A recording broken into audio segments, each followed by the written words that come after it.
Westeros can get pretty boring with its scores of angry white people fighting over the pointing chair, but lucky for us, the world of Westeros and Essos is actually a lot bigger than just those continents, and that includes the Summer Isles, which are fascinating when you look at them. Okay, so if we want to situate ourselves geographically, we have Westeros over here, we have Essos over here, we have Sothoryos over here, and then right over here, we have the Summer Isles. Now, the Summer Isles are aptly named because they are located in the Summer Sea. The Summer Sea is, I am guessing, kind of like where the equator is, because like the lower you go, kind of below the main continents, it gets warmer. And so the Summer Isles are right in the middle of that. It's basically always warm, is what I'm saying. Summer Isle, Summer Sea, you get it. And so because of this, quirk of the geography, this archipelago, as it is where we get our canonically black characters in the world of Ice and Fire. Though, of course, the TV show would go on to cut basically all of them, because, why not? To name a few, we have Chitaya, Alayaya, and Jalabar Zo.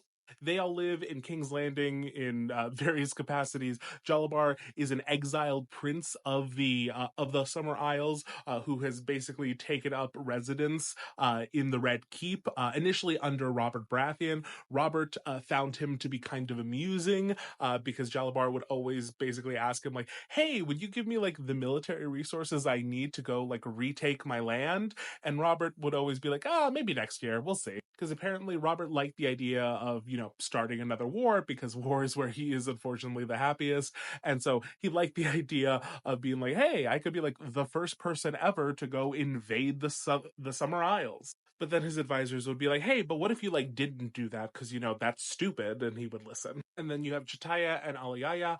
They own a brothel in King's Landing, which is considered like the upscale one. This is notable because there are different, attitudes about intimacy in the Summer Isles. It is not the taboo thing that it is in Westeros, which again is a very conservative country. And so because of these different attitudes, Chitaya is originally from there and, is very good at her job and has set up an establishment that makes a lot of money. If you remember Roz from Game of Thrones and her role as the sex worker that Cersei takes hostage because she thinks that Tyrion is really into her, that is actually an invention of the show, or at least Roz's, because Roz's role in the book is performed by Alayaya, her right here. But we're cutting all the characters of color for reasons. And if someone wants to argue that they cut these characters because they were worried about, portrayals of black women as sex workers, I would argue that, they really didn't seem to care about many, many things that, aren't great to portray on screen. So I really doubt that, like, this is the one thing that they were conscious of. So, meh. But anyway, back to the Summer Isles. There are three main islands. They are Jala, Ombaru, and Wolano. The vast majority of the people who are from here are from those three main islands. There are a bunch of little ones all around. This is like a very huge island system, but again, just the majority of the people are on those three main ones. Some interesting tidbits about them. This island system was isolated for a very, very long time. For a while, the Summer Islanders did not know that there was anything, beyond the reach of their islands, and the rest of the world was unaware that there was this big island system here just, south of Westeros and west of Essos. And it wasn't until a few thousand years ago, during the height of the Giscari Empire, that a Giscari ship accidentally sailed into, I think it was Wolano, and, first contact was established. Now, the Giscari are racist, so they saw the people and thought that they weren't human or whatever, so they fled right away. But the Summer Islanders took this as an interesting lesson that there are, lands beyond theirs, and they decided that they wanted to explore.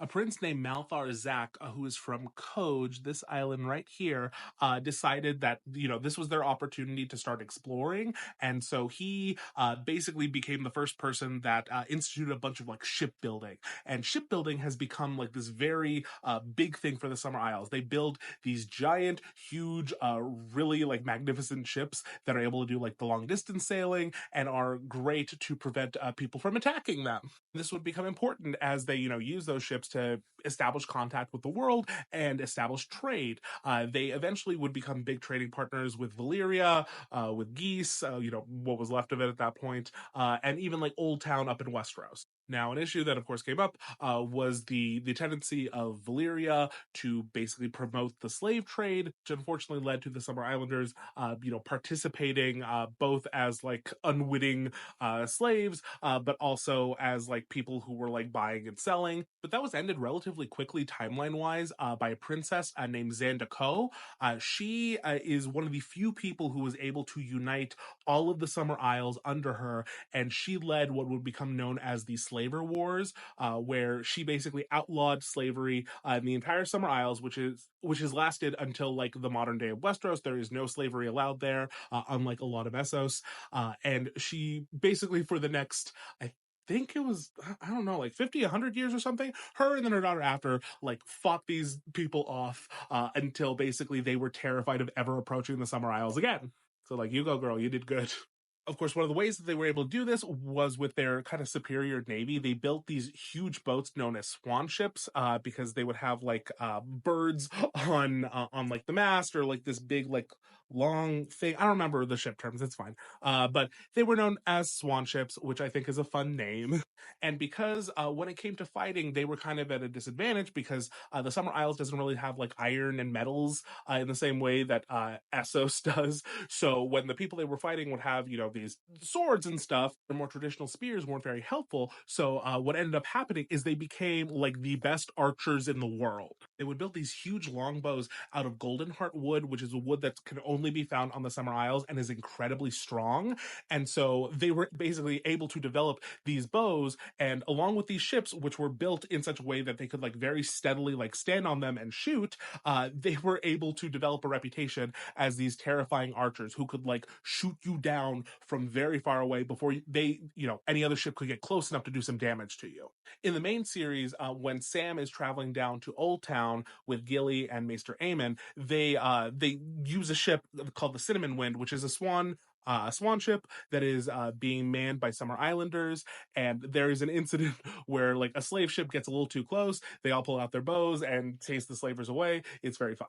Now, as I mentioned earlier, the Summer Islanders have a different view on intimacy, sexuality than a lot of Westeros does. They think it is a good thing. A lot of there's like a big pantheon of gods there, but the ones that they kind of hold in the highest esteem are like the goddesses and gods of like love and fertility and beauty and all that. And so doing the do is considered like a good and cool and natural thing. Weird. So it's very funny when Sam and Gilly are on the Cinnamon Wind, where Gilly is basically like trying to get with Sam, be like, hey, can I just like be your wife and can we all like just chill a little bit? And Sam's like, no, please, no. And Gilly's like, okay, well, can we like at least like maybe do some other things? And Sam's like, no, I'm so scared. But then a lot of the crew of the Cinnamon Wind is like kind of making fun of him a little bit and be like, what are you freaking out about? Just do it. It's nice. It's great. She likes you. You like her. Well, what's the big deal? Just like, it's natural. Okay, buddy? Oh, and that reminds me, there's another cut character named Koja Mo, who is like I think she's the captain of the Cinnamon Wind, the ship that Sam is on. And it is at one point that she's basically the reason that Sam eventually does get laid, because during the like funeral rites, I think it's for Maester Aemon, it's very traditional to like celebrate life in the way that some people do, but instead of doing that, she goes and basically babysits the baby, Gilly's baby, and is like, hey, you two need some time. I'm gonna take the baby. Just go be chill. And this is like after she has like captained all of her archers to like kill a bunch of, I think they were Ironborn actually, that kill a bunch of Ironborn who like sailed a little too close to her. So she's like a fun one. She's a good friend here. Also, quick disclaimer, because I know some people are going to ask, Naath, the island that Missandei is from, is actually not a part of the Summer Isles here. It is kind of in between the Summer Isles and Sothoryos, so it is very much its own thing. The people there are like darker, similar to the Summer Isles, but they are distinctly their own thing, though the show kind of lumped them all together, because why wouldn't they? Because they're racist. But I think that covers most of the Summer Isles. They also have they're known for having these big like feather capes, which I think are really fun because there's like lots of like fun birds in the Summer Isles. So yeah, if there are any other like locations in the world of Ice and Fire that you want me to talk about, please leave them in the comment section. I'm happy to do like a separate video on Naath sometime. But yeah, anyway, have a good night. Bye. Westeros and the Seven Kingdoms may have petty bitchiness down pat, but the 9 free cities of Essos, they actually might give them a run for their money. If you need a little geography reminder, because, this planet is huge and hard to keep track of, let's orient ourselves just a little bit. So you'll see over here is Westeros. Yeah, there's all that. You see Dorne here. And then over here, we have all of Essos. Essos is huge. You have like old Valyria here. And then on the most western coast of Essos, right by Westeros, these are where the 9 free cities are held. And here's a little map where you can see that blown up a little bit more. Now, here are the 9 free cities, but why are they the 9 free cities? Well, beyond acting like, independent city-states that kind of all like control like little regions around where their city is mainly located, they are all basically descendants, if you will, of Valyria. You'll remember Valyria as the birthplace of possibly dragons, but the Valyrian Freehold. They're what controlled most of Essos for a while before the Doom came and made them all go bye-bye, and the Targaryens come from here. But the 9 free cities were basically colonies of Valyria, which for the most part remained under Valyria's control until the Doom took out Valyria, and then suddenly they were like extra independent. Now, this isn't to say that these were like the only like Valyrian-esque cities around. There were others, but the others, unlike these guys, were typically controlled by a direct representative of Valyria. Valyria would send out like an archon, say, okay, this dude's in charge. Now you all got to listen to him, and the city would listen because it was a Valyrian city that was part of the Freehold and ruled by the Freehold. But these cities, the free cities, basically ruled themselves. They appointed their own representation in most scenarios, some scenarios, but they basically got to make their own decisions as long as, those decisions didn't involve like messing with Valyria in any way. Now, one video isn't going to be enough to basically, go into depth about all of these, but we can like give you like a little oversight on like what the different cities are and what their deal might be. So the first of the free cities to be founded was Volantis in the dark red over here. It is a, coastal city, and it was the first of Valyria's daughters, as they like to call them. And because of that, it is now kind of the most powerful. It has the most blood of old Valyria. There's lots of, just infrastructure there that isn't as common everywhere else. They got a lot going for them. They also are very close to Slaver's Bay, which is, just a little further east. So they do a lot of the slave trading, and they make a lot of money, unfortunately, from that. Also, I know the comments will eat me alive if I don't mention, Volantis is also known for having these like huge walls built around it where basically the rich folk live within.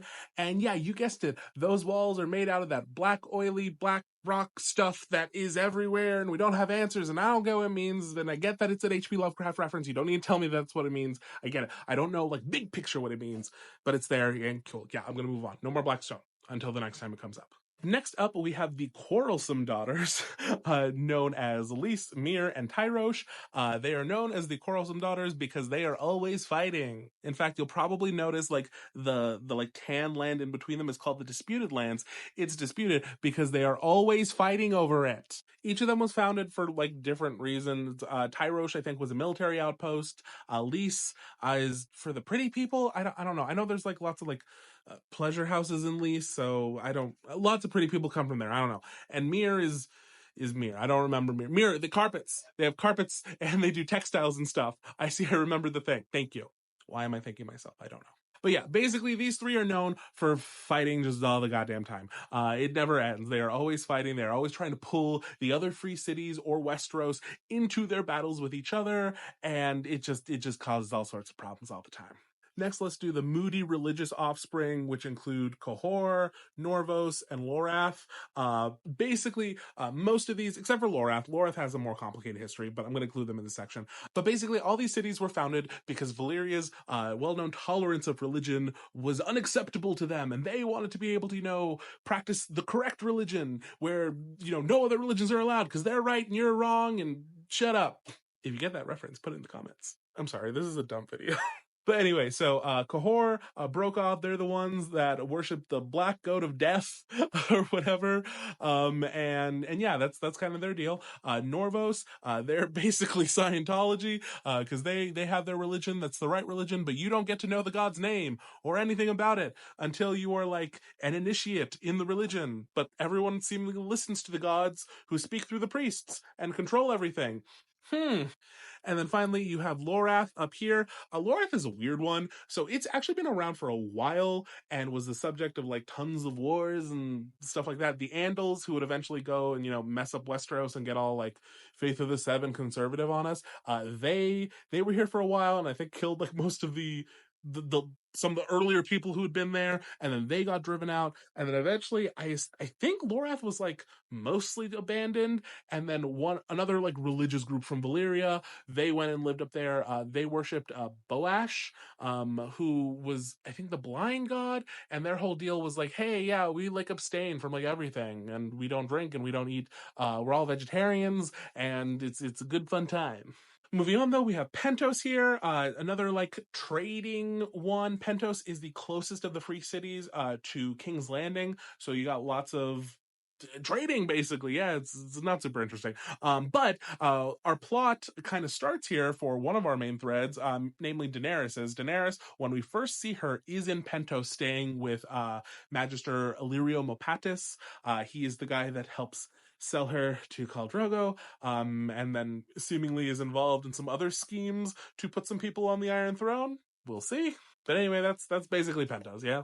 And then finally, the coolest of the free cities, Braavos. Now, earlier I said that, the free cities were mostly subservient to Valyria. That is, 8 out of the 9 of them were. The other 8, the exception being Braavos, because Braavos was not founded like the rest of them. While the other free cities had been intentional colonies of Valyria, Braavos wasn't. Braavos was founded in the aftermath of a slave ship, or like I think a few slave ships, basically being mutinied by the slaves, taken over, and then all of those escaped slaves ran and eventually founded Braavos, and it was known as the Hidden City for I think like a couple hundred years, because basically Valyria didn't know it was there, and their whole deal was like, we need to stay hidden long enough that like all of the slaves that ran away and who like could get in trouble like live to an old age and die, and then some extra time, so that Valyria like doesn't basically try and like take people back as like recompense. So this is why Braavos, in my opinion, is like the coolest city. They have a very strong like anti-slavery rules. You do not pull that shit in this city. They won't deal with it. And it's kind of modeled off of Venice. George R. R. Martin just did a blog post about he like visited Europe over the summer to like do some stuff. It's cool. Let the man breathe. Do not comment that he needs to like write books or whatever. He's an old man. Let him have a breather, okay? But anyway, he said that he like modeled Braavos off of Venice, which makes sense because it is a city filled with canals. You have to like take boats around. It looks really cool, and yeah, Braavos is awesome. And since those are the 9 free cities, let me know which one is your favorite. Do you have one that you think is really cool? Are you really particular to Qohor and the Black Goat? I know one of you is. But anyway, yeah. Okay, goodbye. Game of Thrones had a bunch of interesting locations, but there's only one of them where you got to pass under the legs of a big, beefy, muscled-out Titan guy just to enter the city. Also, it's a big lagoon that bans slavery. Who doesn't love the city of Braavos? See? Braavos right here. I'm pointing to the city and not... It's fine. But Braavos is a fascinating city because the way it developed is very unlike all of the other free cities of Essos. All of the other ones being basically former colonies of Valyria and the Valyrian Freehold. Braavos is the outlier. They're the rebellious child that kind of made it in life. So like, you go, girl. Also, don't forget about this just in case. We just recorded our first podcast episode and it was really fun. So I hope you guys will enjoy it when you see it soon. Okay, back to the video. But just as a quick reminder, Braavos was formed in secret by a bunch of runaway slaves from Valyria. So Valyria, was a unfortunate proponent of the slave trade, and one one day, a long time ago in the galaxy, whatever, you know what I mean. But one day, basically, there was a series of ships that were bound for Sothoryos. They were filled with slaves. They wanted to build a colony on Sothoryos, which, anyone who knows Sothoryos knows it's a terrible idea. Don't fucking do it. So naturally, the slaves, having the same thought, went, you know what? The slavery is bad enough. I don't want to be on the freaking continent filled with dinosaurs and King Kong monkeys. Like, this isn't the life that I want. So they basically staged a mutiny. They were able to take over the ships, and they fled. They basically decided, okay, we are going to sail to as far away as we physically can. And so that's how they ended up, at the very tip top of Essos in the northwest. It's literally like as far from Valyria, which is like way, way down south and east. You can't really see it in the map. But basically they were trying to get as far away from Valyria as they could. And they ended up, going to Braavos. And again, there wasn't Braavos because they were the ones founding it. But what ended up happening is some of the slaves on the ship were a group of what are called moon singers. It's a religious order from Jogos Nahi. Which is itself a region of the further east in Essos, like way off the map.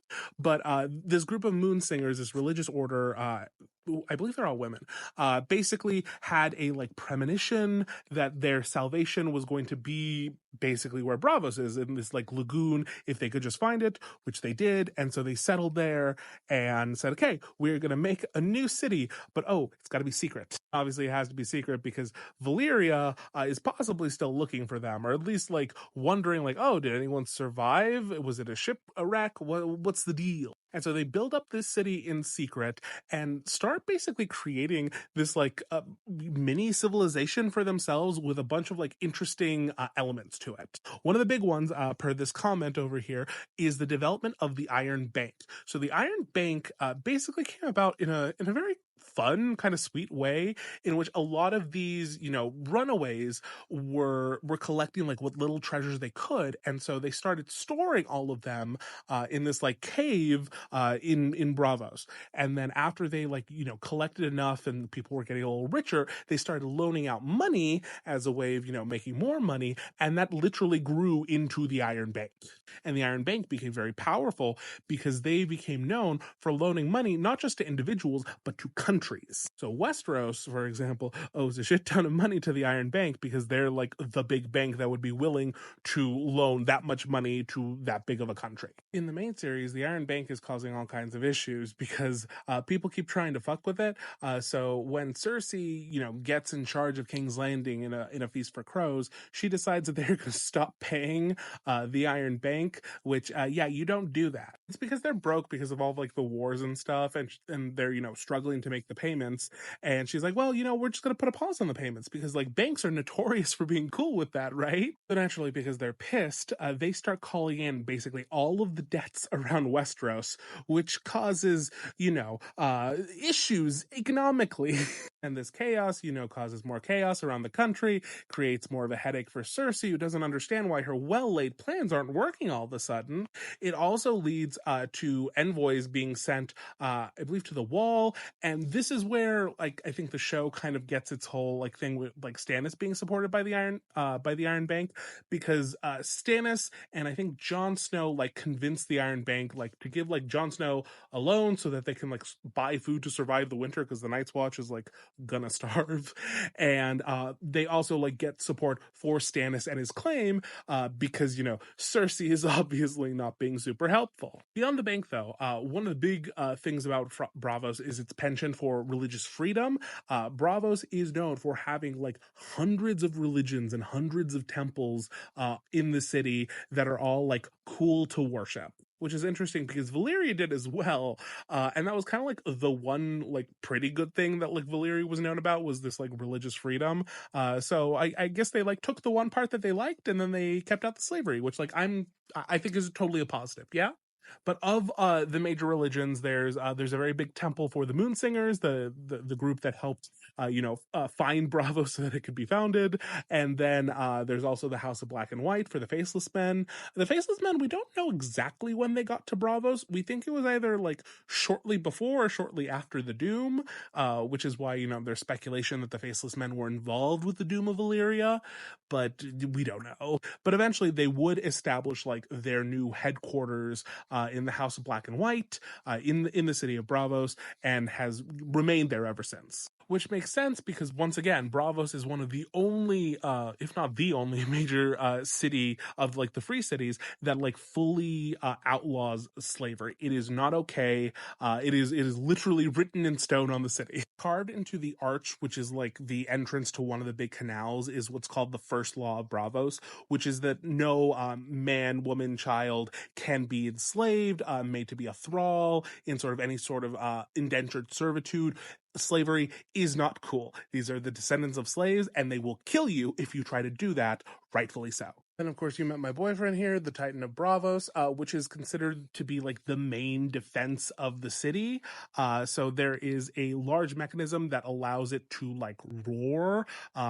It basically makes a really, really loud sound, which they can use to signal the city if anything is like coming close that shouldn't be. And then from his areas, you can basically drop like big stones, boulders, like pitch onto like the ships that have to pass underneath to get to the city. So it is basically the main line of defense, as I said earlier. Then of course there's like the legends that like the Titan will like step out into the bay and like attack, and like I'm cool with that. You do you, boo. You attack whoever you want to attack. Also, since I haven't covered it, Braavos, like I mentioned, like at the beginning and then quickly got distracted by, was a hidden city for a while after its founding because, they didn't want the Valyrians to come get them.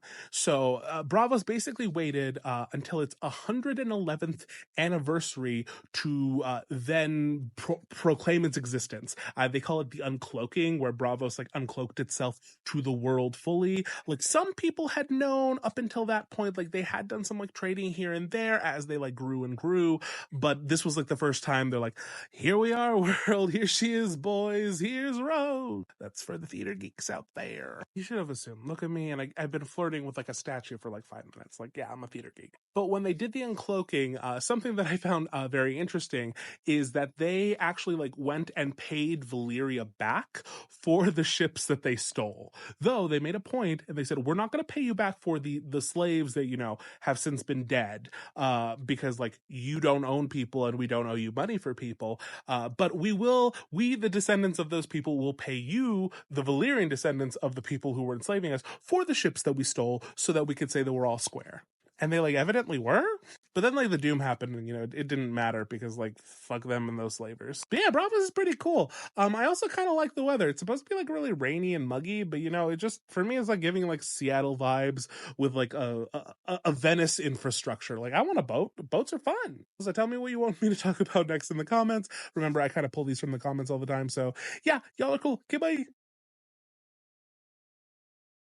Westeros is as confused by the Golden Empire of Yi Ti as a white person is in the spice aisle of their local grocery store. But just because you're confused doesn't mean that you should forget about it, because it's really, really cool and good. Yi Ti is located in the further east area of Essos, which you can see over here. So it is all the way past, the free cities in the western part, the Dothraki Sea, Old Valyria, even Slaver's Bay, where, Dany has been stuck for the last little bit. It is all the way further over here, which has led to a lot of misconceptions and kind of mystery surrounding ET. This, of course, is supposed to match up with the real world perceptions that the Europeans had about China and kind of the Far East, because remember, ET is a very, very loose analog for Imperial China around the same time as medieval Europe.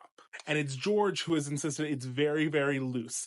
He's just trying to, kind of build out the world a little bit. But Yi Ti is one of the oldest empires in the world, if not the oldest, because it is the direct successor to the Great Empire of the Dawn. get it, Golden Empire of ET, Great Empire of the Dawn. They like a structure in the name, you know. But the Great Empire of the Dawn, you'll remember from a previous video, kind of got zapped during the Long Night because of the Bloodstone Emperor, the Amethyst Empress, and all that nonsense. But then after the Long Night, in the aftermath, the Great Empire of the Dawn was like well and truly dead, but out of the ashes came the Golden Empire of ET, ruled by more God Emperors. The only issue, of course, is that sometimes, you know, a person wanted to be a God Emperor when they weren't a God Emperor, and then this would lead to, you know, a dynasty suddenly going to war with another group. That group might win, and then a new dynasty would come about. So this is how you got like the Gray Emperors, followed by the Indigo Emperors, followed by the Yellow Emperors, etc., etc., etc. And so you would have these like dynasties that would go on sometimes for as little as like I think like 50 years or so, sometimes like 700-ish years,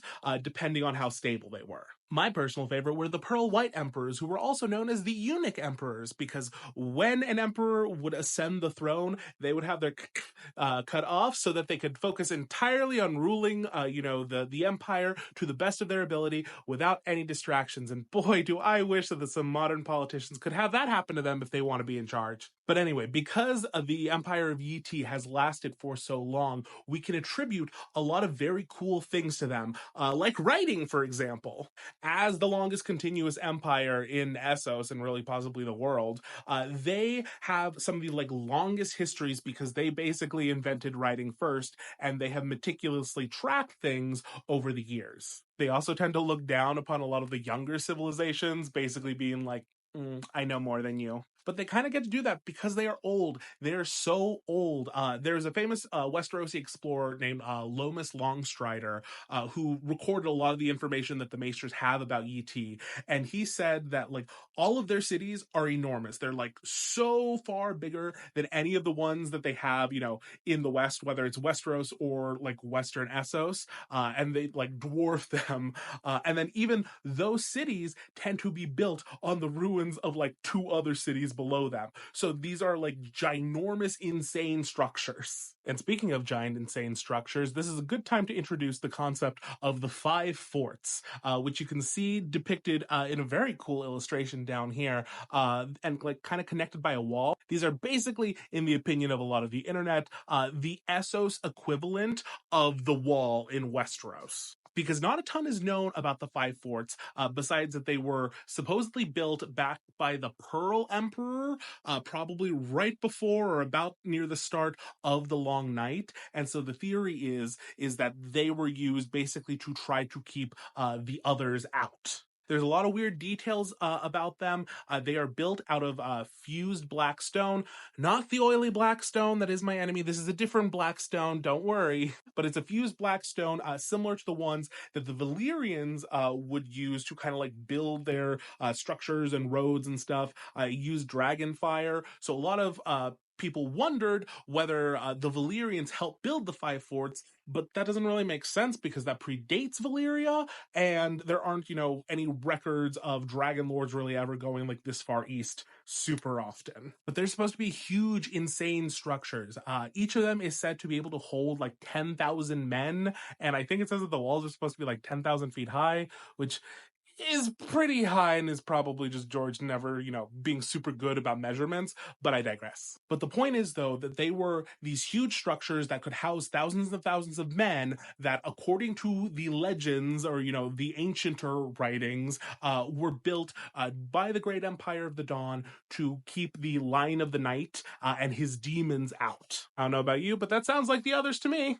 Also, if you want to understand where the 5 forts are, you saw in the other map, like where Yi is down here, and then you can see right next to my head here, the 5 forts. So they're in between the sea. I cannot remember what it's called. I think it's just called like the Red Sea, but it's not just the Red Sea, because that's the real world equivalent. You get what I mean. It's red, and then there's like a mountainside, and so the forts were literally like blocking the area of land that should let an army in from the Grey Waste, interestingly enough. The Grey Waste is kind of a mysterious area.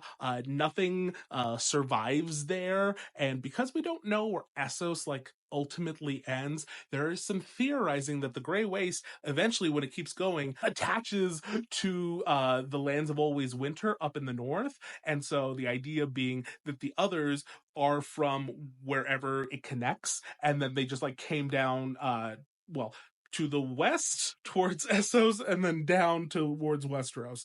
I'm sorry, directions. Anyway, though, to cover Yi Ti in the present, we do need to mention that Yi Ti is not a singularly ruled entity any longer, and really hasn't been for most of its history, if we're being frank.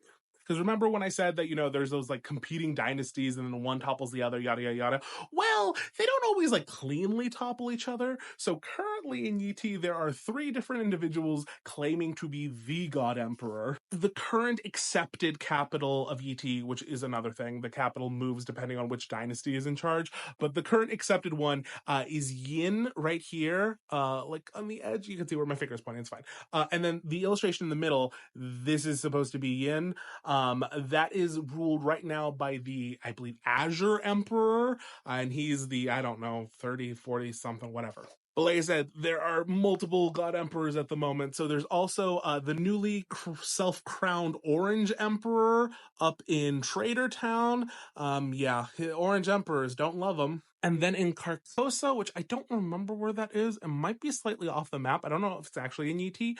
But in Carcosa, there is I think it's the 68th, 69th, Yellow Emperor, who is a sorcerer, emperor, god, emperor, man person. I don't know. It's a mess. All of them say they're the God Emperor, and no one is the God Emperor, whatever. You get it. But basically, the point is this whole country is basically broken down into hundreds of little fiefdoms. So all of these God Emperors kind of rule the area that they're in. But even beyond that, they don't control much. A lot of the times you have cities basically just ruled by whoever's the strongest and in charge, and they get to just kind of do whatever they really want. But it's okay, because if you live there and you can sell stuff, you make lots of money. Because similar to the real world equivalent, Yi Ti is known for all of the cool things. They got the spices, they got the silks, and everyone wants them. Corlys Velaryon, who you will know from House of the Dragon, The Dance of the Dragons, he made his money, the bulk of his money, I should say, on one of his early voyages, possibly his first one. He just went to Yi Ti and came back, his ships filled with all of these expensive goods, all of the expensive goods that he could fit, came back to Westeros, sold everything, and because of that, became the richest family in Westeros for a little bit. Honestly, there's so much about Yi Ti. I'm sure I'm forgetting lots of stuff. Please let me know in the comments fun facts about Yi Ti that I've forgotten. Share with the rest of the people, since I might not be able to fit everything in a 9-minute video. But y'all are great. Okay, goodbye. Shy by the Shadow is if Halloween Town had a baby with Amsterdam, and then that baby got hit by a nuclear bomb. Westeros and the rest of Essos have nothing on Asshai, so please allow me to explain to you why this town is scary as shit. First of all, look at it. Look at this ooky spooky bullshit. Who wants to live here?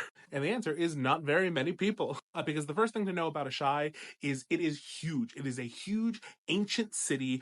They do not know who built it. Even the Asshai, the people who live there, they have no idea. But it is giant, and despite the fact that it is giant, it is not heavily populated. The book says that it is as populated as a good-sized market town, despite being so huge that you could fit all of King's Landing, Old Town, Karth, and I think they said Volantis within the walls of the city. So it's that big, yet the population is that of a good-sized market town. There are not a lot of people here. There's another detail that says at night, if you're walking through it, only every 10th home or space is lit, meaning most of this is deserted and empty. And that makes sense, because for all intents and purposes, Asshai should not be livable. Nothing grows in Asshai. Asshai has to have all of its food and fresh water basically shipped in through traders who are sailing by. Now, you would think that is very expensive to do, but the one thing that Asshai apparently seems to have a lot of is rare gemstones and gold and shit like that. So they're more than willing to part with it so that they can, get food and water. Now, you might be asking, why can't they, have food and water already there? What about it is causing it, besides just the general aesthetic? Well, the first reason is the river that goes by Asshai, which is called the Ash, as you can see depicted here, is a somewhat polluted river, or at least, seemingly polluted. During the day, the ash is said to be like pitch black, and then at night, there's like phosphorescence, and it glows. It glows green because nothing says safe to drink like glowing green water. Okay, well, if the water's not drinkable, is there any like food around? Well, sure, as long as you don't mind if like the fish that we get from the river have two heads instead of one. You might think I'm joking, but I'm not really. The fish that live in the ash, they are all said to be blind and deformed, and the only people who are stupid enough to eat them are fools, literal idiots, or shadowbinders who aren't afraid of anything. Okay, so seafood is out of the question, but is there anything that like grows here? Yeah, literally one thing, and that is ghost grass. If you don't remember, ghost grass is what the Dothraki believe will one day basically cover the world and kill everyone because it is a grass that you can't eat, you can't do anything with it. It's an invasive species that grows everywhere and kills whatever's there, and then everyone starves to death. So yeah, that's what you can grow in Asshai. Ain't that nice? You can see here in this map, which is, at the very edge of the world, because Asshai is at like the easternmost edge of the known world, the very, very southeastern corner of Essos. But you can see Asshai, at the very, very tip of the continent, and then all around it, you can see where it says ghost grass on either side. So yeah, it's ghost grass and a poison river. That's all that Asshai has. Asshai also happens to be by the fourth continent on this planet, which is Ulthos. And so let this video kind of double as the Ulthos video, and let me explain all that we know about it. Ulthos is there and it exists. Thank you. Back to Asshai, though. At this point, we've established that no food grows here. The river is poison. It looks like this. So, what sorts of people actually want to live here? The scariest magic users in the world. And that's because Asshai does not discriminate on what kind of magic you can practice here. You can follow basically any religion. You can follow and do whatever sorts of dark magic, fucked up magic you want to do, and it's allowed. It's permissible here. They're like all cool and all for it. And so that leads to Asshai being this like hotbed of like weird arcane knowledge and dark shit, really dark shit. Speaking of which, the darkest of the dark shits, there are the Shadowbinders. The Shadowbinders are like the scariest of the scary magic users who all live in Asshai because, their powers are terrifying. I don't know what to tell you. Melisandre is a Shadowbinder. That is her like ability to birth those like shadow children is part of this art, if you want to call it that, this skill set. So Shadowbinders are able to, conjure and bind shadows to do their bidding. Yeah, I don't know what else to say about it. They're scary. Though, what are Shadowbinders scared of? Welcome to Stigai. Stigai is nicknamed the Corpse City. It is a city near Asshai that the Shadowbinders are purportedly really afraid of. We don't know a lot about it. It's another one of these like kind of ancient structures. Don't know who built it. And yeah, Shadowbinders are scared. For some context, here is Asshai on the corner, and then if you follow the Ash River up, there you find Stigai. It is in the middle of this mountain range, and it is said that it gets absolutely no sunlight except for like at like literal like noon, or when the sun is at the very zenith right above the city. That is when it gets some sunlight. Otherwise, the mountains keep it in perpetual darkness. Yay! Another reason to be kind of scared of Stigai, though, is the route there, where the ash is, making its way through the mountains. That whole area is supposed to be very terrifying. It's said that, like, in the caves along it, there are all manner of demons and possible dragons, all just hiding out and ready to kill you. Anyway, back to Asshai once again, though. So what does it all matter? Why do we care? Well, we've talked about Melisandre from here, so a lot of the abilities that we see her employ are abilities that she learned in Asshai, so there is that. But the other, big and important person from Asshai is Quaithe. Quaithe over here is kind of more important to the books than she ever was to the TV show. The TV show kind of forgot that she existed. But if you'll remember Quaithe from the show, she was in the second season in Karth, where, she's spoken riddles to Dany and gave her all this like mysterious mumbo jumbo, which again the show didn't care about. But in the books, there might be something to it, because Quaithe in the books actually appears before Dany multiple times. She does so in book 2, Clash of Kings, when they're in Karth. But then when Dany's in Meereen for a Dance with Dragons, Quaithe appears again and gives her, lots of riddles. I won't tell you like the big one about like all the people to be worried about, but something that Quaithe keeps telling Dany is that she needs to go to Asshai. She keeps telling Dany that Dany needs to pass under the shadow. And then along with that, she keeps, again, when speaking in riddles, she keeps saying, to go west, you will need to go east. Now, what this means, personally, I don't know. But a lot of people theorize that Dany is basically going to have to go to Asshai before she can get to Westeros, and that is somehow going to be very influential on whatever her journey is going to be. If I have to guess, one of the big things that people say about Asshai is that because there is like all of this knowledge, especially like magical knowledge, that there's going to be a lot of important information about dragons there, and Dany will basically need to go there to learn some important information about the dragons, maybe how to train them, how to control them, or at least how to like direct them so that she can communicate. Because remember, a lot of the knowledge of dragon riders has been lost by the time Dany is there. Dany doesn't have the benefit of like the dragon trainers that we see in like House of the Dragon, or just the basic knowledge that the Targaryens used to have before all the dragons died out. But while we don't know if Dany will actually end up getting to go to Asshai, I kind of hope she does, because I want to go to crazy, spooky Halloween town. Okay, goodbye.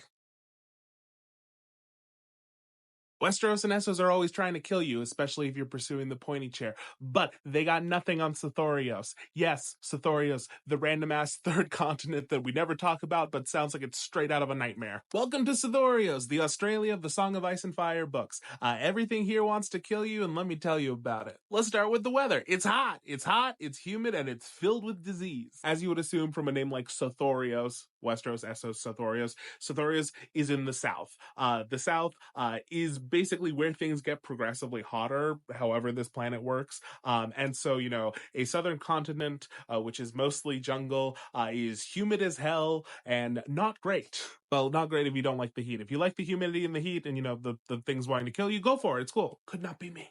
Fun fact, so a lot of the diseases that plague Westeros and Essos can be traced back to Sothoryos. Ain't that fun? Now, I know I'm stating a lot of things pretty confidently here, but something to know about Sothoryos is it's shrouded in a lot of mystery. Not a ton is known about it, because most of the time people are only able to visit really just like the outside perimeter, like right along the coast. The interior gets scarier the further you go in, so not a lot is known about it. We do know a few things though. First off, most attempts to settle on Sothoryos to create outposts to live, to make a city, fail miserably, and everyone dies. One of the only known like successfully set up cities, which even then like successfully, let's take it with a grain of salt, is Zamatar, right here in the very northernmost point of Sothoryos. It was set up by the Giscari Empire. They're like the forerunners of like Meereen and Astapor, all the slave cities. The Giscari Empire kind of sucks, but they were basically taken out and subdued by the Valyrians when the Valyrians started going all, dragon happy. But the Giscari were able to basically set up this little town, Zamatar, and it lasted for a while until it was eventually abandoned. Beyond Zamatar, though, there is one other like known kind of pretty big city, which if you look at Zamatar and then go like straight down, follow that river, you can see where it says Yin. Yin is like a very ancient city. No one knows who made it, why it was made, or why it was abandoned. Though fun fact, it seems to be built almost entirely from that oily black stone that just keeps coming up in all of these freaking books. What does the oily black stone mean? I don't really know. I'm gonna be real, it's like the one piece of lore that I don't quite understand, and people have asked me to talk about it, and I'm like, it's oily, it's black, and George keeps mentioning it. I don't know. I'm not much of a theorist myself. But anyway, so there's Yin, which is like a huge abandoned, seemingly kind of like architecturally more advanced city, but it's just in the middle of the jungle, and scary because a lot of the people who try to go there, who try to explore or even like resettle it, they have a tendency to disappear. Not so fun fact for all the Princess Nymeria stands out there, but Princess Nymeria, who was one of the like forerunners to Dorne, she eventually like settled with the Rhoynar, that ethnic group in Dorne, married into the Martells and everything. But before they landed in Dorne, they were like an exiled people, like looking for a place to settle. And Princess Nymeria tried to settle in Sothoryos. She settled her people, in the abandoned Zamatar, and then sent, a bunch of them down to Yin, and they tried to make it work. They made it about a year before all of the various diseases and wild animals and scary things, drove them to think like, okay, maybe this isn't the best idea. But then the final straw was when Princess Nymeria sent a boat from Zamatar down to Yin to, communicate with the other portion of the people down there. And when they entered the city, all the people had vanished completely overnight. Don't know what happened to them. And it was at that point that Princess Nymeria was like, I'm out. Cool. She gathered everyone back on their boats, and they kept, looking for a place to live because, Sothoryos sucks. Now, before I get to all the various fun, dangerous creatures that want to kill you, there are some human-ish people on Sothoryos. Like, obviously, it is not a heavily populated continent, but there are a group of men or cultural something that are known as the Brindled Men. I'm going to get real for 2 seconds. When I first heard about the Brindled Men in Sothoryos, I was real worried that this was like a case of like, oh, George is pulling a racism. That's not fun. Because as like an English major, hearing about like a jungle continent with a group of like savage men, my mind immediately went to like Heart of Darkness, which is like a 19th century book that has a very negative view of Africa, lots of terrible stereotypes, and uses a lot of words to describe the people there that I will not repeat here for obvious reasons. But yeah, that was my first thought. But upon further inspection, actually like reading the material, I'm like, oh, okay, no, I don't think that's what that is. So the Brindled Men, to me, sound more like some form of like Neanderthal or, other species of human, because there's just like enough like wrong about them that this isn't just like, a case of like, ooh, this person looks slightly different than me and I'm feeling racist. But no, they have like distinct non-human features. Like they're described as having, weirdly like long arms. They are massively muscled. They have giant like square teeth. Their noses look almost like hog-like. Like they're like upturned and like very flat and wide, and they're described as looking like hog men, basically. And then they're also called Brindled Men because of like the splotchy like skin pattern, where it's if you Google brindled, you'll get what I mean. But it's like this splotchy like white and brown like pattern that you see on like a lot of animals. And so yeah, basically altogether, my assumption is because this is like a very remote thing, the idea is that this is like human speciation. I know I'm not saying that word right, but basically, humans evolve, but if you get like split off, Homo sapiens evolved out one way, and then Neanderthals or whatever, any of the other ones, Denisovans, develop a different way. And then beyond that, of me thinking that this is like, oh no, this is a different species and less a racism, they do mention that like these the Brindled Men cannot have children with people from Essos or Westeros.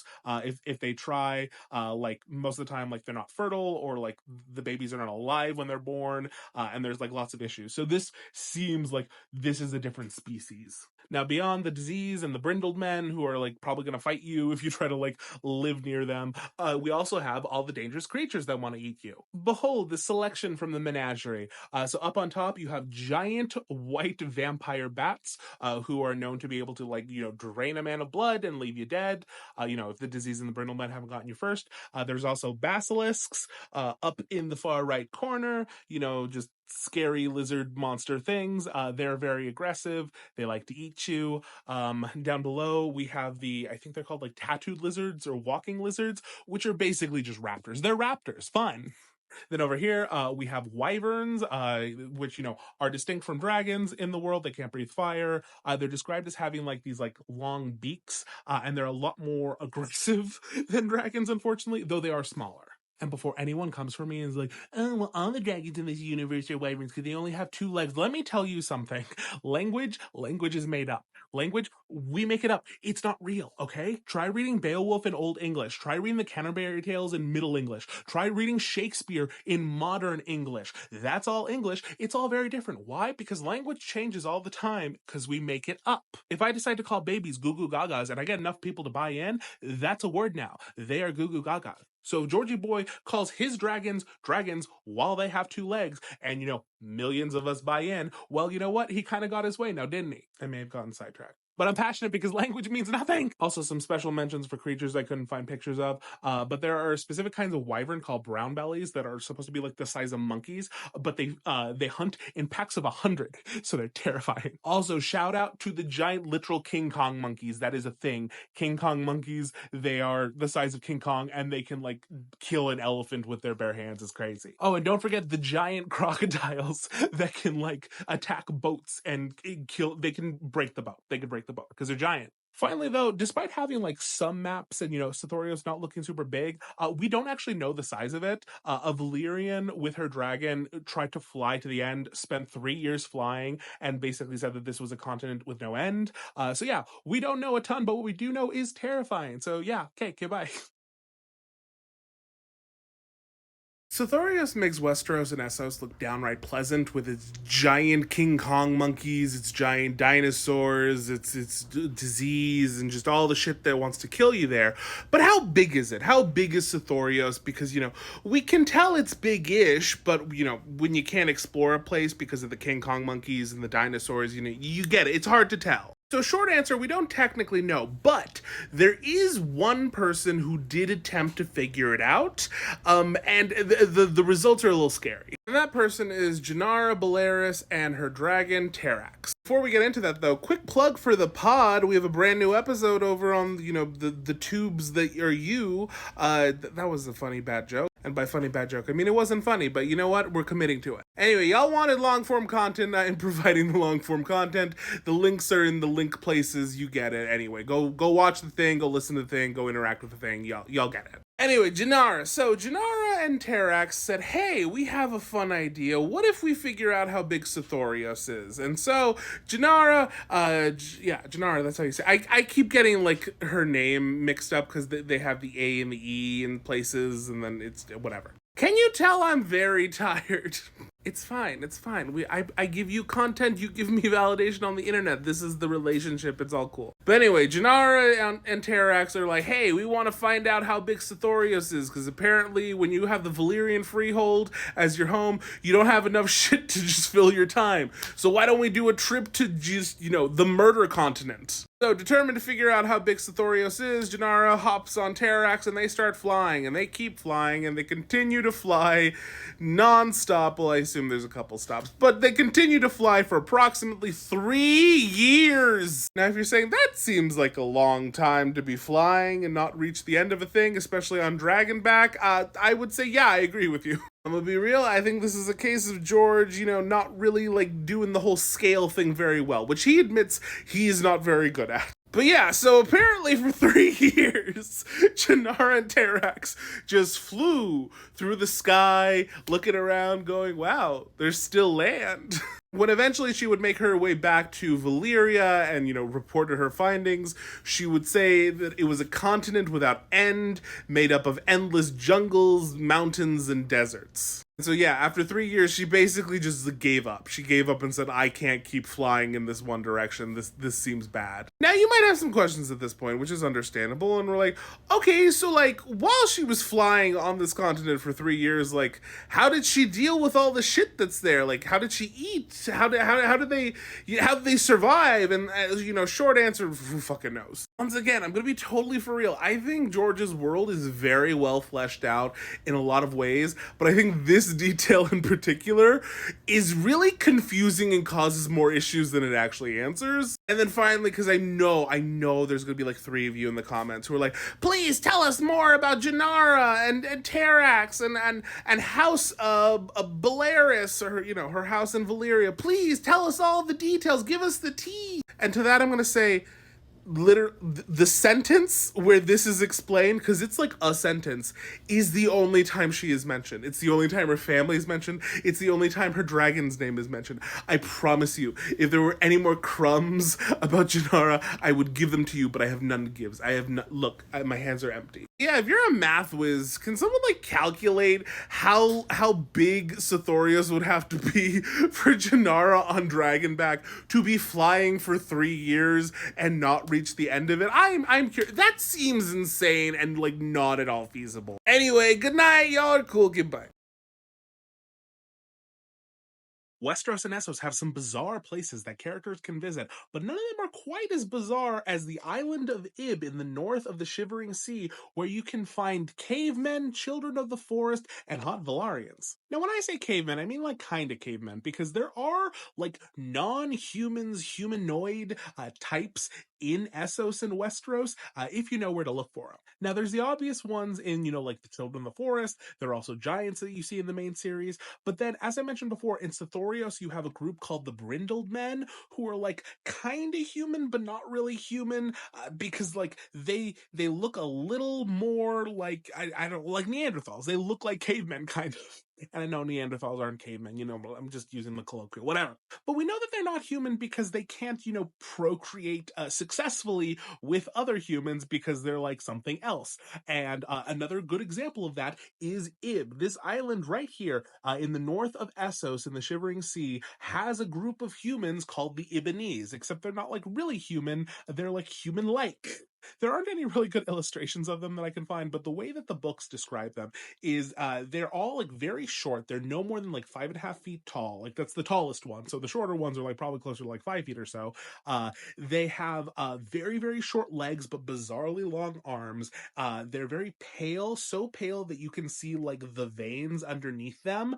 And then their bodies are covered in like very like coarse, wiry black hair, which just like picture that in your mind. Like it's human, but it's not human. You know what I mean? And if you'll allow me to go on a tangent for a second, I do think that that's a very interesting choice to include in a fantasy series, because that's very like real world. Humans are Homo sapiens. We're just one of the many like humanoid species that existed. We're just the ones that lived. And so in Westeros and Essos, you have like obviously Homo sapiens being like the predominant group, but it's cool to think that like, oh, some of these other like examples of speciation have survived into the modern day of Westeros and Essos. But what we know about the Ibbenese is, kind of what they allow you to know. So the biggest city on is the port of Ibben, as you can see in this illustration right here. And it is, it's a city. It's a city. So, like, obviously, these people are intelligent, even if they're culturally and, species wise different than us. The port of Ibben is the most successful and largest of the port cities on the Shivering Sea. Remember, the Shivering Sea is like the northernmost sea that goes like along the north of Essos and touches kind of like the edge of eastern Westeros. Directions, they're fun. But from what we know about the Ibbenese, they're a very good craftsmen. They're also like a good like seafaring folk. These are the people who are basically like the whalers of Essos, which isn't a fun subject obviously to talk about, but it's one of the reasons that the port of Ibben is apparently very wealthy, because the products that require that are all produced here and sold here. So a lot of ships from all over the world make their way to the port of Ibben. But even though, there's obviously a lot of traffic here, going inland isn't really a thing. It's a big, like, mountainous region with lots of, like, very old forests where seemingly most of the Ibbenese live. But the more inland Ibbenese are a little shyer than the seafaring folk bunch. They like to kind of keep to themselves, and even just, like, in general, like, from each other. According to the books, they all live, like, pretty, like, solitary lives, and they only really get together for things like weddings, funerals, etc. So very few people actually get to visit, and by people I mean like Westerosi, Essosi, Homo sapiens get to visit because you have to be invited, and that happens very rarely. And I mean visit like inland. The port people, anyone can go there as long as you got the money for it, so that's different. Now, while the Ibbenese are now mostly just like traders, they did used to be kind of conqueror colonizers. You can see in the ruins here, this is the ruins of the basically the castle of who used to be called the God King. The God King would rule. Was an Ibbenese person, and they conquered a lot of like the north of Essos. And it wasn't until the Century of Blood, which was like the 100 years after the Doom of Valyria, where all of Essos basically exploded because of the power vacuum and everyone was fighting each other, that in that mess with all the chaos, that the God Kings were like finally like kind of defeated, and Ibben became kind of a smaller power. So now they are ruled by a shadow council. That's what they're called. They're called the Shadow Council. And it's basically just a group of like all the rich folk, the noblemen, the merchants, etc. And they basically just, make all the decisions and rule, which, I mean, I guess it's better than a king, but, oligarchy ain't all it's cracked out to be, I suppose. Also, last note before I move on to, Children of the Forest and Dragon Bones, which apparently might have existed here, I would like to also clarify that another reason that I think it's very clear that this is speciation, the Ibbenese are not really Homo sapiens, is the whole, procreating thing. Kind of like the Brindlemen and Sothoryos. When Homo sapiens, Westerosis, Essosis have tried to procreate with the Ibbenese, it never works out. Either, the baby doesn't baby, it's, born without, yeah. Um, or, there is a child born, but they are sterile. They aren't able to have their own children. So, like, best case scenario, you produce a sterile child. Worst case scenario, you get like okay, I don't. They said deformed. I don't know. But something interesting to note, like I mentioned, Ib had colonized like a lot of this area up here in northern Essos, and possibly drove another humanoid group to extinction, a gentle forest-dwelling folk that were known for their small stature. Hey, Children of the Forest. So it seems like while we know that Children of the Forest were mainly in Westeros, they might have actually, been in Essos a bit as well, because I believe it's like the forests, like in the northern part of Essos here, where some of the remains were found, or was it remains? Actually, wait, hold on a minute. Okay, not remains. Basically, they aren't quite sure what exactly happened to the gentle forest-dwelling folk. Some people think that the Ibbenese extinguished them. Some people think that they went into hiding. Others assume that they, maybe they migrated because, they appear somewhere else. When Corlys Velaryon did his 9 voyages around the world, one of the voyages he did was to this area. He went to Ib, of course, to the port of Ib. He went and explored some of these forests here, and it was in there that they found some, interesting things, including trees with lots of carvings into them. Again, who does that sound like? But Corlys is interestingly one of the people who gives us like the most insight we have into this other group of forest dwelling people that lived in the area, because he brought back the word that they were called, which according to the Dothraki name means those who walk in the woods, because the Dothraki knew of them but apparently didn't want to fuck with them. According to the lore, this might have been because they just respected them too much, or possibly because they were scared of them. And since this very much sounds like Children of the Forest, and we know Children of the Forest have lots of magical abilities, that would make sense. If I was a Dothraki, I would probably be weary of these people who can, cause giant floods. But interestingly, the destruction of, the Children of the Forest in Essos by the Ibbenese kind of became their own undoing, because the Ibbenese lost their, foothold over the north of Essos because of the Dothraki.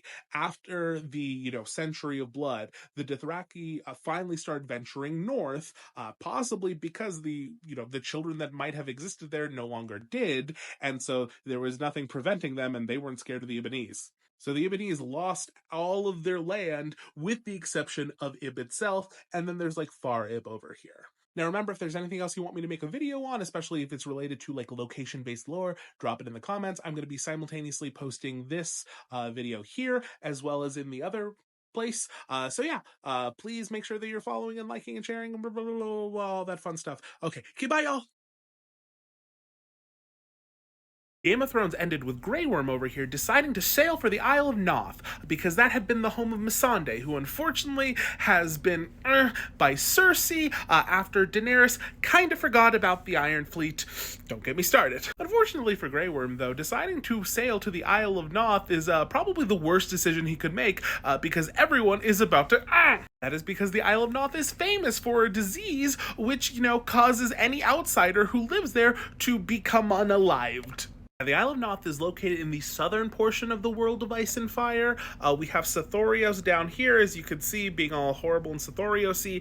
And then just to the left over here, you have Naath. That looks like a little fishhook. And then up here, just for, context, we have Valyria, we have Astapor, we have the other places that we've heard about. Now, Naath is populated by a people aptly named the Peaceful People because they are very peaceful. They live on this beautiful, picturesque island with beautiful beaches. The entire island is covered in beautiful butterflies of every variety, and the people there are really, really chill. One of the big reasons that they are called the Peaceful People is because they refuse to fight. They are avowed pacifists. They will not fight you for any reason. Even if there are, invaders or people trying to kidnap them, steal their homes, fight them, or whatever, they will not fight back. They will basically just let it happen. And that kind of philosophy of pacifism has affected a lot of their beliefs. They're all vegetarians. They only live off of, things that are grown. They don't ever harm an animal for any reason because that's just part of their philosophy. Their god himself is known as the Lord of Harmony because that's what they're all about. Their god, the Lord of Harmony, is this big naked bearded guy who's just bounding through the woods and is awesome. Who among us big bearded men haven't bound naked through the woods a time or two? It happens, The Lord of Harmony is doing his frolicking, and he is attended by butterfly winged maidens, just hundreds and hundreds of them. They are just pretty, beautiful maidens. They have big butterfly wings. They take care of him, and they take care of the island. And this is important to remember because, as I told you earlier, the Peaceful People are peaceful. They do not fight for any reason. So you would assume that means that they would have been conquered a long, long time ago, especially in the part of the world that they're in. They're right by Valyria and they're right by Old Geese, the two empires that created the slave trade in this world. Luckily for the Peaceful People, they have the Lord of Harmony, and as they believe, the Lord of Harmony has sent the butterflies on the island to protect them, which is where we get the very aptly named butterfly fever. Now, butterfly fever is a disease that does not affect the local Naathi. The Peaceful People do not get sick from it, but anytime a foreigner shows up, within a little bit of them being on the island, they all start to mysteriously fall ill and then drop dead eventually. And boy, has everyone found that out the hard way, because like I said, Naath being so close to all of these empires known for empiring, well, they did try actually to conquer Naath a bunch of times, and every time they all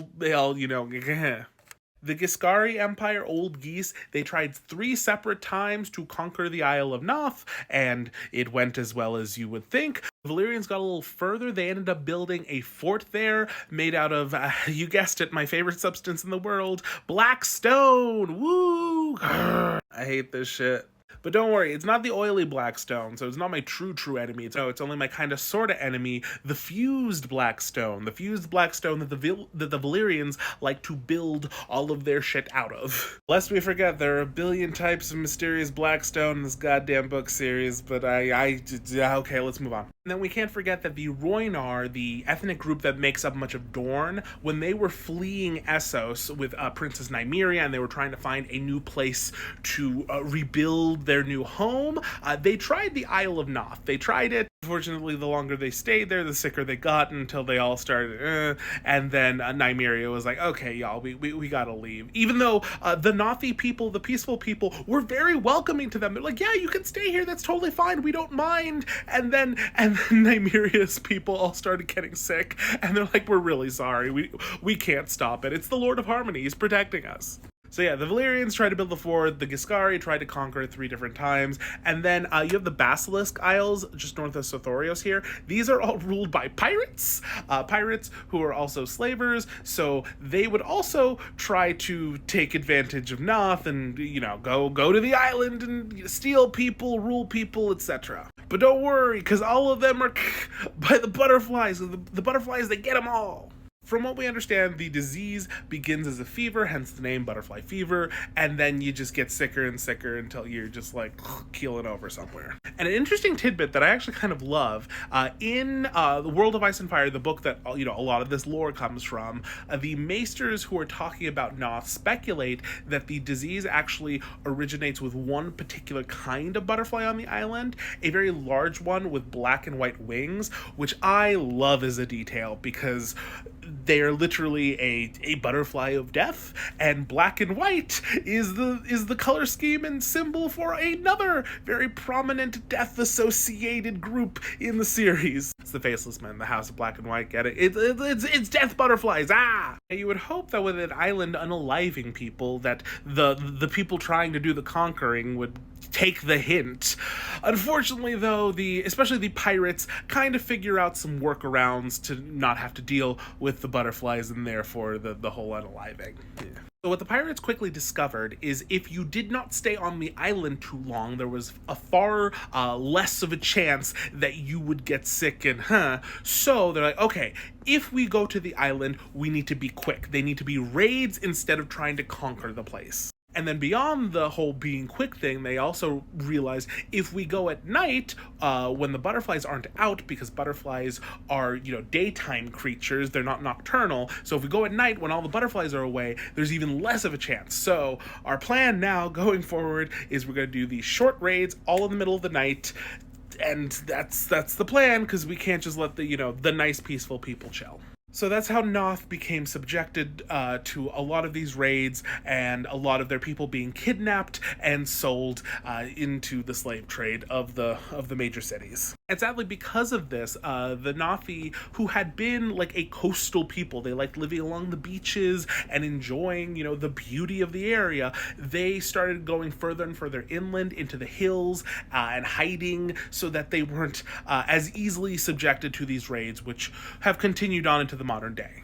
Which we know because Missandei down here is the subject of one of them. Her and her brothers were taken by pirates. They were then sold in Astapor up here, which is where Daenerys would eventually find them, and luckily get them out of that situation.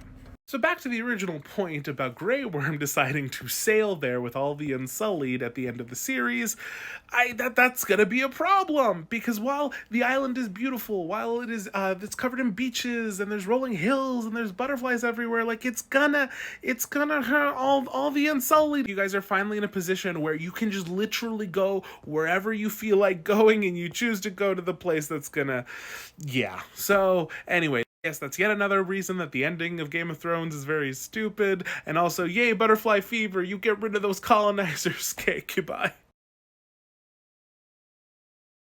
The Valyrian Empire was destroyed by the Doom, an event that was so destructive that it really only rivals me needing validation after a few shots at the club. Here's looking at you, Suntrap. But before Valyria lost all its self-respect in a haze of smoke and flashing lights, what was it like? What was the Valyrian Empire, or more accurately, the Valyrian Freehold, like? How did it function? Were people happy there? Who was in charge? Let's talk about Valyria a little bit. Now, as I've talked about before, George loves to pull from real-world counterparts for a lot of his locations in his universe. If you look at most of Westeros and Essos, you can look at each of the areas and normally find like a real-world counterpart somewhere. And so Valyria is really no different, because Valyria is George's stand-in for Rome. Now, we see this in a number of ways. The Valyrians were known for being technologically advanced for their time period and in relation to the, things around them, and they used those technological advancements to subjugate the people around them. Not unlike the Romans. And also not unlike the Romans, Valyria was a place of contradictions because of that. Because, there was all of this progress being made. There were all of these very interesting kind of movements happening. Valyria was known for being like a very religiously free place, for example. But at the same time, while there are a lot of these freedoms, there isn't isn't anything like a king. Everyone is a citizen. You also have the inverse of that, where slavery is a big part of Valyria, its economy, how it functions, why they are colonizing all these areas, because they are trying to basically import more slaves. And so there's a wild contradiction there, because yeah, you are advanced, you are developed, and you're like free thinking in a lot of ways, but then in some very, very big ways, you are let's generously call you antiquated. Less generously, you're fucking monsters. But let's break down some of those elements I just talked about, as well as just the general history of Valyria. So, as you can see in the little map here, Valyria is actually a city. So, it is the capital city of the Valyrian Freehold. So, a freehold, kind of like Rome, is basically like, I don't want to say a democracy, but like, if you are a citizen, you have rights. And in theory, all of the citizens have equal rights to each other. But even then, I'm getting ahead of myself. So, here is where Valyria is, the center of the Valyrian Freehold, in the basically Valyrian Peninsula. Also known as the Lands of the Long Summer. This is an area where, unlike the Lands of Always Winter, it's basically always summer here, or at least, like, you know, the summers are long. Wherever Essos kind of is situated on this planet, it seems like the lower or the southern part of Essos, like, and then the northern part of Sothoryos, are probably near the equator because of how warm they are. So this area was considered very good. So Valyria was centered basically like in a valley surrounded by the 14 flames. These are volcanoes. They are large volcanoes that basically ringed this peninsula and made for very fertile ground. Like, if anyone is of the sciencey persuasion, I'm not very much myself, but like, you know that like volcanic soil is very good to grow in. And so you have this area where it is always summer, the soil is great to plant in, and so naturally people are going to congregate there, and a civilization is going to spring up. Now, of course, what makes them special is the Valyrians somehow found a way to tame dragons. They were able to tame dragons and then use them as a way of growing their little empire or freehold. Now, the beginning of this relationship isn't exactly known. It isn't known how they tamed the dragons, and their explanation seems very, mythic in nature. The Valyrians claim that they are literally descendant from the dragons, and that is why they call themselves Blood of the Dragon, because they come from them, and then like the current dragons are literally their kin. And so that's why the Valyrians are the most specialist boys and girls that ever did exist. Yay, blood purity, woo! But of course, we aren't exactly certain if that is really like what happened, because there are conflicting reports on the origins of dragons, because the Valyrians would have you think that, dragons come from these lands, they learn to tame them, and, whoop-de-doo, we're the specialist. But there are theories that dragons originated in other places, or even like all over the planet, because there are histories, or, I should say not histories, myths of dragons originally being tamed over in Asshai, and then like whoever those group of people were teaching the Valyrians, and that's how the Valyrians actually learned. It wasn't like their own specialness, really. Also, dragon bones have been found all over the planet, from Westeros to all over Essos, so it's hard to know like exactly what happened or whatever. Now, seemingly in relation to the fact that their empire and strength was coming from, these dragons, these almost quasi-weapons that they were able to tame, it makes sense that at that point, it's very hard for, like, a monarchical system to develop, because, okay, I want to be the king. I have a dragon, so I can enforce that, but, all these other dragons exist with these other people, so who's to say that like another one with a slightly bigger dragon couldn't come and take me out? So I assume, as a way of not self-destructing, they established the idea of a freehold, and that is, if you are a land-owning citizen who has not been born into slavery, then you have equal rights to another land-owning citizen who has not been born into slavery. If you don't own land and you are born into slavery, you are well and truly fucked. But, the Valyrians didn't really care, because that's how they do sometimes. Now, again, this is more of in concept than rather in practice, because you have to remember that on top of that, the main source of power were the dragons, and the dragons were limited to the 40 families who were the dragon riders. So you could be a freeholder, like a citizen of the Valyrian Freehold, and have equal rights to everyone else, but that didn't necessarily mean that you were a member of one of the dragon riding families. And so naturally, those families tended to be the more powerful ones and tended to have a bit more sway than the system would suggest. So despite the fact that there is an actual like citizenry, unlike a lot of the other places during the span of this empire, there is still very much a class system in effect. Which is why the Valyrian practice of the schmincest and intermarriage within the family starts taking place, because they are trying to concentrate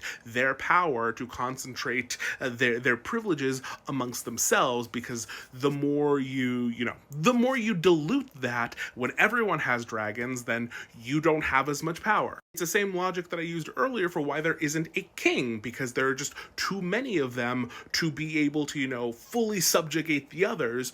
But at this point, we've settled on, okay, well, we are the 40 families who are the most powerful, but that's the limit. That's it. The cutoff is here. We don't want anyone to like dilute our power, and I am comfortable having this much with, you other 39 families, as long as I don't lose any more. But from what we know of the histories, even that didn't exactly work out, because the families were always scheming against each other. One of the theories for why the Doom of Valyria took place is that the 14 Flames were basically the source of a lot of magic. The Valyrians practiced blood and fire magic, and because they were doing lots of assassinating with each of the families, the idea is that they basically took out one too many of the blood mages that were keeping the like unstable magical volcanoes in check, and then it went kablooey. And the fact that they were unstable, I think, does make a lot of sense, because one of the big things with the Valyrian Empire, especially with their practice of slavery,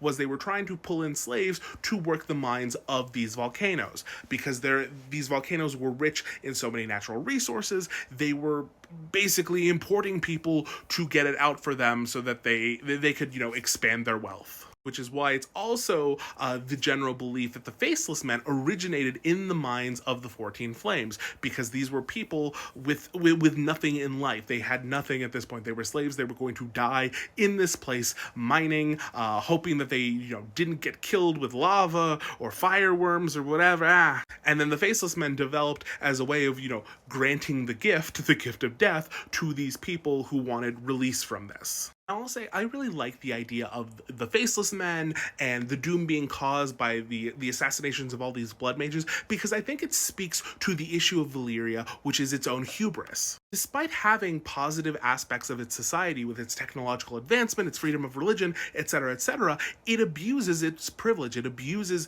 people in order to satisfy this growing greed that they can't satiate. And so regardless of all of their power, all of their influence, everything, it all gets brought down because they fuck up. If they could have just been satisfied with their lot in life, if they didn't destabilize these volcanoes to the point where they're going to explode, if they didn't enslave all these people, torturing them until entire order around death, evolves, possibly also helping in their destruction, they might have survived, but they don't.